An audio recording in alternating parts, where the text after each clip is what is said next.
Magandang hapon sa inyong lahat na. Yung taga Bulacan sa may Santa Maria Bulacan. Dito yung sayo, isa.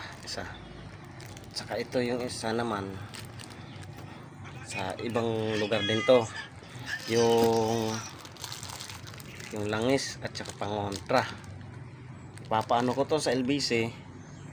Kayo na bahala nito ha. Magkuha. Kaya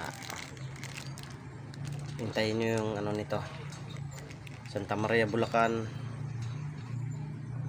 Hintayin nyo yung langis nyo at saka ano. Tapos pag makunti na lang yung langis, kayo na bahala magdagdag ha. Dagdagan nyo na lang ng langis. Ito yon, pangontra at saka langis. Sige na, salamat.